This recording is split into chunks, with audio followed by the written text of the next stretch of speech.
Biggest lie young people are told when they're 18, 19 and 20 is money doesn't grow on trees. This process starts in school when we're taught to follow the traditional path of getting a job and a mortgage, which leads to working every hour of the day just to earn enough money to retire at 67 and finally die. Let's be real for a second. Do you think that's how I make $67,257 per week? There is clearly something else going on, and no, I'm not talking about getting a high paid job or starting a side hustle. To achieve this, you need a way of making money that doesn't rely on you working day in, day out. It's called passive income, and here are 7 ideas I strongly suggest you consider, along with my ratings of each.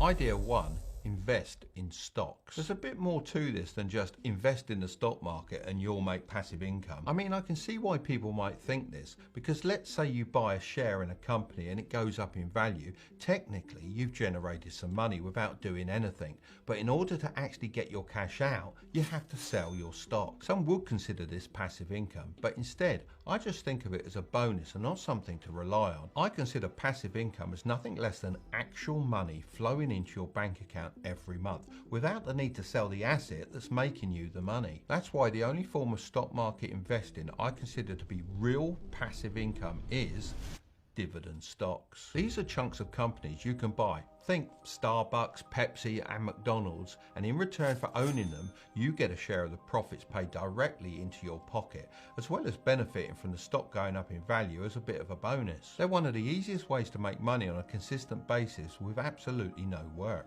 Well, that's as long as you pick the right ones to invest in. I strongly suggest you listen to this next part carefully so you avoid making any crucial mistakes. To help you sort the good from the bad, dividend stocks are ranked in a kind of social hierarchy. At the top you have dividend kings. These are stocks that have not only paid a dividend but actually increased it for 50 years in a row. Under that you have the dividend aristocrats. These are the stocks that have increased their dividends for 25 years. That's where the official definition stops. But I like to think of the stocks under this as dividend working class. Sure, some of them will eventually become aristocrats and kings. However, it's very hard to tell which ones will make it. I'd be very cautious with these, as a lot of people get drawn in by companies offering extremely high dividends.